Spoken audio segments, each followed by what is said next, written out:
خدا را اس خوش فہمی سے باہر آؤ، سنیوں باہر آ جاؤ. یہ ہمیں دھوکے میں مبتلا کیا گیا ہے کہ تم نبی کے نام کے نعرے لگاؤ، نعت خوانی کرو، نجات پا جاؤ گے. کوئی ایسے اسٹینڈرڈ شریعت نے نہیں دیا. اطاعت رسول ہے. میں یہ نہیں کہہ رہا ہوں نعت خوانی غلط ہے، میں یہ نہیں کہہ رہا ہوں اس پہ ثواب ملے گا، یہ ثواب نہیں مل، نو، ثواب حاصل ہوگا، ثواب نہیں ملے گا یہ میں نہیں کہہ رہا ہوں. لیکن ان سے مطمئن ہو کے سوچنا نبی کی مانو نہ مانو ہمیں جنت مل جائے گی. میدان معاشر میں پہنچیں گے تو فرشتے آئیں گے، حضور ٹنڈن سنی صاحب آپ یہاں کھڑے، جنت تو آپ کا انتظار کر رہی ہے. اور یہ مٹکتا ہوا جھومتا ہوا سیدھا جنت میں چلے جائے گا. مفتی صاحب لائن میں لگے ہوئے ہیں، یہ پپو نکل جائے گا وہاں پہ، کیونکہ ہر رات یہ نعت خوانیوں میں بیٹھا کرتا تھا. بھائی کل ہاتھو برہانکم ان کنتم صادقین، لائیے اگر آپ کے پاس دلیل ہے تو پیش کر دینا. سوائے آپ کے حسن زن کے کیا ہے؟ آپ کہیں گے جی ہمارا حسن زن ہے، اللہ کرم فرمائے گا. آپ کے حسن زن کی طرح تو کافر بھی حسن زن رکھتا ہے. ہندو بھی کہتا ہے بھی میرا حسن زن ہے، میری بتوں کی عبادت سے اللہ تعالیٰ مجھے نجات دے گا. کرسچن بھی یہ کہتا ہے عیسیٰ علیہ السلام کو میں اللہ کا بیٹا مانتا ہوں، اللہ مجھے نجات دے گا. حسن زن پر فیصلہ نہیں ہوتا، ورنہ تو ہر ایک حق کہلائے. دلیل پر فیصلہ ہوتا ہے.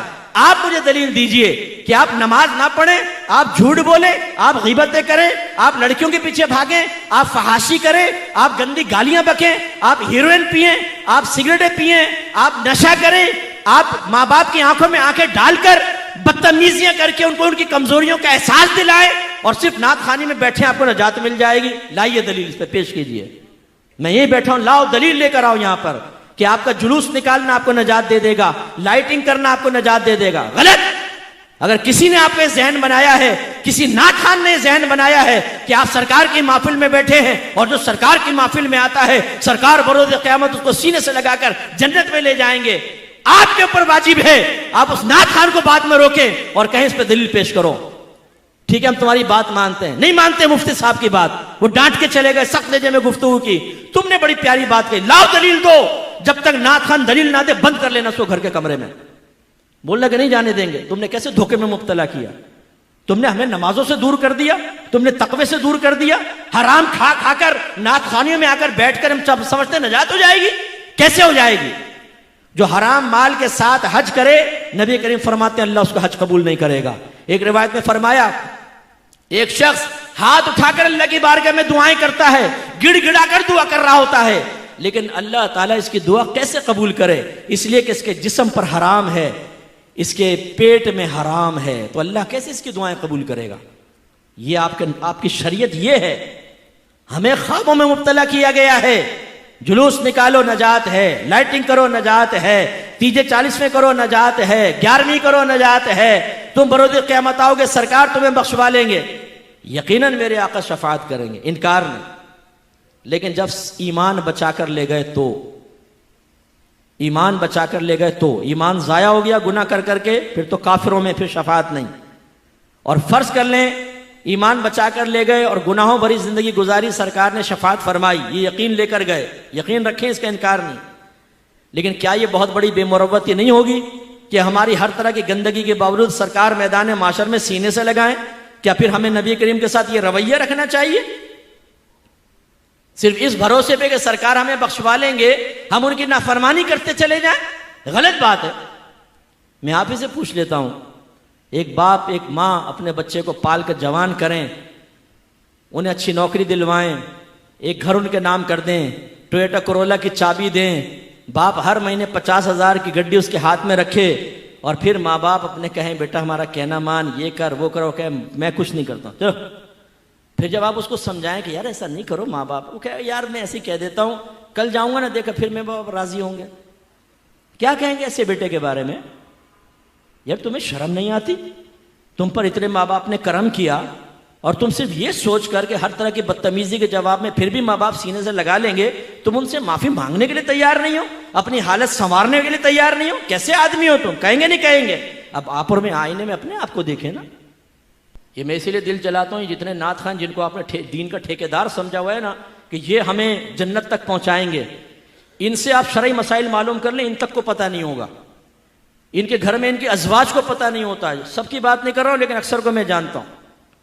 ویسے آ کے ایسا آپ کے سامنے شعر پڑھیں گے جیسے دین اگر انہی کے ساتھ چل رہا ہے، ورنہ یہ نہ ہو تو دین ہی ٹھپ ہو جائے گا.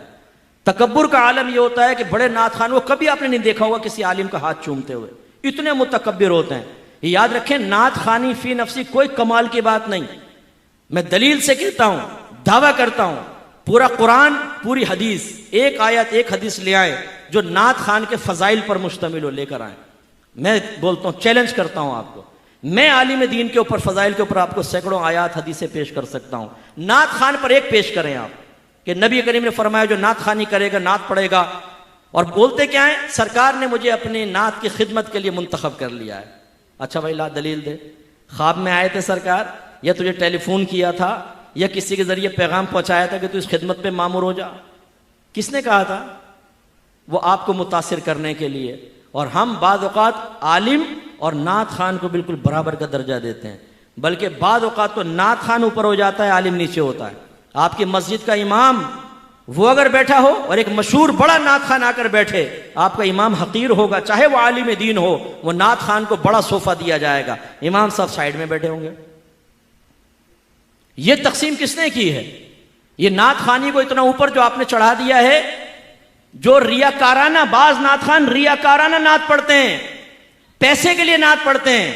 اگر آپ ان کو پیسہ نہ دیں، آپ بلائیں نعت خوان کو، بولیں پیسہ ایک بھی نہیں دیں گے، آ جائے نا، اللہ کے لیے پڑھنا. چل رہے بھاگ جا گیا. میں نے ایک دفعہ فون کیا ایک نعت خوان کو، ان کے اسسٹنٹ نے اٹھایا، میں نے نام نہیں ظاہر کیا، میں نے کہا فلاں ہیں. بولے وہ مصروف ہیں، آپ بولیں کیا کرنا ہے. میں نے کہا میں نے کہا چلو آزماتا ہوں. میں نے کہا ایک نعتیہ محفل رکھنی ہے، ان سے ٹائم لینا ہے. ہاں بتائیں، میں ان کے اسسٹنٹ ہوں. اچھا لے جاؤ. بڑا سخت اس نے رکھا ہوا نا. تو میں نے کہا کیا وہ کچھ پیسے سے بھی لیں گے؟ آپ کو کچھ بھی معلوم نہیں، ایک نعت خوان اپنا ٹائم نکالے پیسے نہ لے. میں نے کہا اچھا بھائی مجھے پتا نہیں تھا. کون ہیں آپ؟ میں نے کہا بھائی مفتی محمد اکمل کہتے ہیں. ارے مفتی صاحب آپ نے پہلے کیوں نہیں بتایا؟ یار تم ابھی تو ڈانٹ رہے تھے مجھے، تم مجھے ذلیل کر رہے تھے فون کے اوپر، ابھی میں نے نام لیا تو تم نے فوراً، اگر یعنی عام آدمی ہو تو ذلیل کرو اس کو جتنا مرضی. پیسے کے بغیر تم آتے نہیں ہو.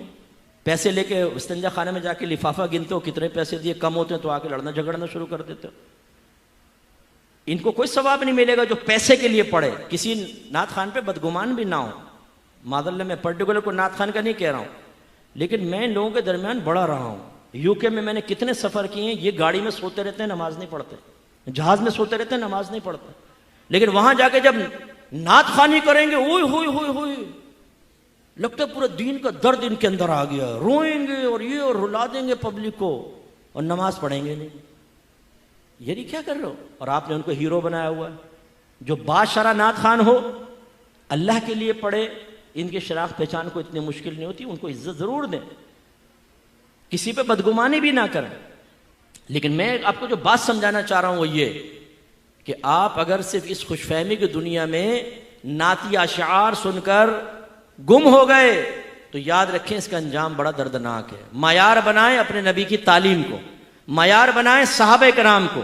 بس آخری سوال، بیان ختم.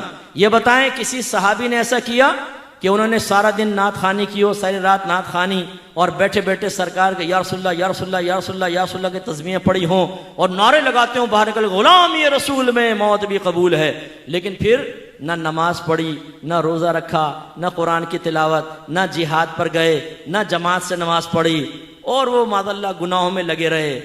لیکن جب ان سے کہا گیا کہ آپ یہ کیا کر رہے ہیں تو کہا کہ دیکھو تسبیح تو پڑھتا ہوں سرکار کی، نعت خوانی بھی تو کر رہا ہوں، سرکار کے نام کے نعرے تو لگا رہا ہوں، تو نجات ہو جائے گی. ہے کوئی ایسی مثال؟ بولے ہے نہیں ہے نا. لیکن ہمارے ہاں ہیں، مثال نہیں مثالیں ہیں. ہم خوش فہمی میں مبتلا ہیں. یہ محافل ضرور کریں، اللہ تعالیٰ اس پر ثواب بھی دیتا ہے. اگر اس کی رحمت جوش میں آئے تو بخشش و نجات کا ذریعہ بھی بن سکتی ہیں، لیکن گارنٹی نہیں ہے. اصل چیز معیار شرع کیا ہے؟ اطاعت رسول. تو میں گزارش کرتا ہوں اپنے قریبی جو مسجد میں عالم دین ہوں ان کے پاس جائیں، ان سے گزارش کریں، بلکہ کوئی کمیٹی والے ایسے ہوں، اور ہو سکتا ہے ہو بھی رہا ہو، میں ایک سجیشن دے رہا ہوں، اپنے کمیٹی والوں سے جا کر کہیں کہ ہماری مسجد میں فرض علوم کورس کا انعقاد کریں، ہمیں فرض علوم سکھائے جائیں جس میں عقائد بھی ہوں گے، احکام شرع بھی ہوں گے، گناہوں کی معرفت بھی ہوگی، وہ سیکھیے. اور اگر آپ کو، اور اپنے گھر کی بہنوں کو سکھائیے. اگر آپ کو کہیں پر بھی کوئی نہیں ملتا میرا نمبر لے لیجئے گا، آن لائن کورس کر لیں، فرض علوم کورس کریں، اپنے گھر کی بچیوں کو کورس کروائیں، انتہائی امپورٹنٹ ہے. اور پھر اطاعت رسول کی طرف آئیں. اطاعت رسول کب ہوگی؟ جب آپ کو احکام رسول پتہ ہوں گے. اور احکام رسول کب پتہ چلیں گے؟ جب آپ سیکھیں گے. ایسے تو حکم آپ کے گھر میں تو نہیں آ جائے گا. آپ سیکھیں ذہن استعمال کرنے کے بارے میں کیا شرعی احکام ہیں، آنکھوں کے بارے میں، ناک کے، زبان، ہاتھ، آپ کا ستر شرمگاہ، آپ کے پیر، پیسہ کمانے کے کیا احکام ہیں، پیسہ خرچ کرنے کے کیا ہیں، کرائے پہ چیز کو لینے دینے کے احکام کیا ہیں، تجارت کے کیا ہیں، انویسٹمنٹ کے کیا ہیں، یہ تمام دوستی کرنے کے احکام کیا ہیں، دشمنی کرنے کا احکام کیا ہیں. جب آپ کی تمام چیزیں دائرۂ شریعت میں آ جائیں گی تو پھر آپ حقیقی عاشق رسول بنیں گے، ورنہ اس سے پہلے صرف زبانی دعوے ہیں یا حسن ظن ہے.